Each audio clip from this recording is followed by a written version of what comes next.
Are you ready for part 2 of the best manifestation hack I have for you if you're feeling sad and low? Stay tuned. Please make sure to subscribe to my channel. If you're new here, make sure to watch the video first, of course. And if you love it, please subscribe. I really want to make sure that the algorithm starts bringing me more people that need this content. So make sure to subscribe to my channel. And I want to help. So please make sure to tell me in the comments what you need support with when it comes to Neville's work and using the law of assumption to change your life. So if you missed part 1 of this amazing series of the best manifestation hacks to literally shift you out of the state of being sad and low and depressed, make sure to click the link below to get that one as well, because this is a part 2.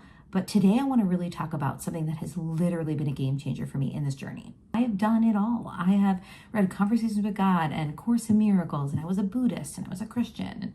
I really just see myself as a total spiritual seeker, and I'm always not arriving at that place where I think I know it all. I'm just always in that place of contemplation and trying to find the next best solution to change my life. So I've done it all, right? And I knew about Abraham Hicks and the law of attraction, but it wasn't until I found Neville's work that it really started to lock in, especially because he really aligns it to scripture, and I love that. But it has been a year, and there have been times within this year where I have manifested some amazing things, and I've seen the power of this work, and I've seen it like actually happen in front of my eyes. And then there have been other times where I felt that, in a weird way, that there was like this dark side to the law of assumption, and this dark side of what I was learning. So what was that dark side? I started to see when I would do these techniques to get into the state of my wish fulfilled, I started to see that I almost became neurotic, and it almost forced me into a state of like massive like control, and like not the good control where you're taking your power back and you're like, I am taking my power back. That is like the powerful state of control, right? I'm talking like neurotic, fear-based control. Like you need to grasp it, you need to hold on to it for dear life. And there's just this like obsession and addiction to our desires that can sometimes actually do the reverse effect, where we get into a state of just like anxiety and just craziness. So if you're out there and you are low and you are anxious and you are depressed and you are just feeling darkness, that dark veil in the mind, right? And you really can't get out of it. You feel like it's just overwhelming you and it's taking you under. This is the thing that is going to help you. I am telling you, it's going to change your life. So what is my second hack? Last week we talked about gratitude, robotic affirming. So definitely check that out below. So what is the second one? Well, the second one, my friends, is being the Buddha. It's meditation. I started to do Joe Dispenza meditations, and it completely changed my life. Now, any meditation is going to change your life, right? And another thing I've been doing too is I've been going to a local meditation center and doing silent meditation. And I almost feel like the silent meditation is even more powerful because I can start to really become friends with my thoughts. But I'm finding that this process of going back, because I say go back because way back in the day, when I was truly like a newbie to the spiritual seeking journey, when I was like 23 and had moved to New York City 20 years ago, I started going to Buddhist temples and I became a Buddhist. I just think it's funny that I'm circling back. It's like full circle moment. And I'm like, wait a minute, this is the answer. Because when we release our attachment to the stories, when we release our attachment to the character that we're being, when we truly release it, that is when we start to almost release the suffering. So like in the Buddhist, kind of perspective, it's like technically like in the Buddhist perspective, your desires are what's creating the suffering, right? Isn't that the irony of this? Because in the law of assumption world, it's like, no, your desires are God. Your desires are God's will, and your desires are totally possible, and anything is possible, and it's the plane of miracles, and we can create our desires. And obviously there's the golden rule. So look that up. But I digress. So can it be both at the same time? Yes, it can.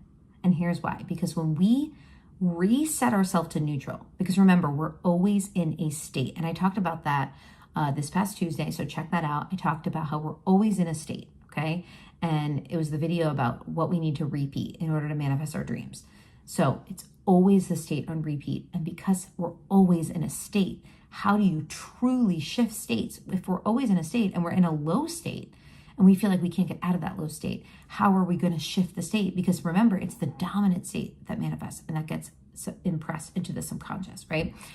So sometimes it's not about shifting to the wish fulfilled state. Sometimes it's about shifting out of any state and into a state of neutrality. It's almost like going back to zero, okay? So we're going back to zero. We're going back to the neutral foundation of just being. As Neville says in his book, he says, first we're conscious before we're conscious of being man, we're first conscious of being. Right? So we're conscious of being, and then we're conscious of being man. So sometimes being conscious of being man is ironically, that can be where the suffering is, because we're so attached to this character.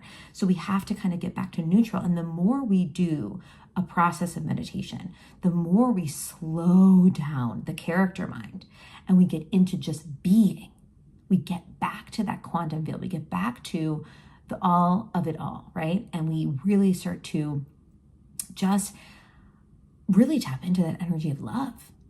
And I have found that it has gotten so bad sometimes for me that I have to meditate 3 to 5 times a day. And when I say that, I'm talking like sometimes the meditation is just like a 5-minute silent meditation. I just put a timer on for 5 minutes and I just focus on breathing and hearing my thoughts. And that also produces awareness, right? But it also creates a disciplines of slowing down the mind. Because if we create that disciplines, it's going to be a lot harder for you to have those negative thoughts. Because remember, they always talk about the mental diet, right? What are we taking in mentally? Is it trash or is it clean thoughts?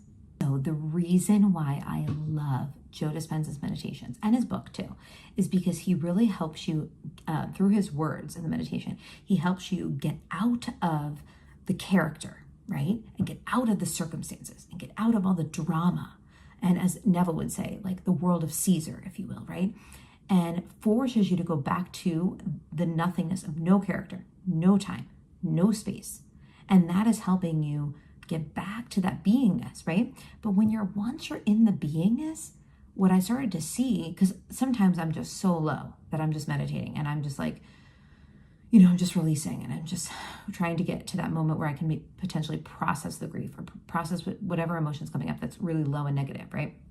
But sometimes when you're doing this consistently, you're going to find that that is the best time to do your visualizations, because that truly is also very similar to the state akin to sleep, right? So what I find is that when I do the Joe Dispenza meditations, that's when I can start to really get more clear on what I desire, what I want, and to start really getting more creative in like the vision of it and the words and the visualizations, right?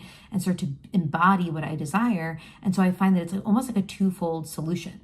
So let me know if you try this. Let me know if it helps you. Let me know if you have questions.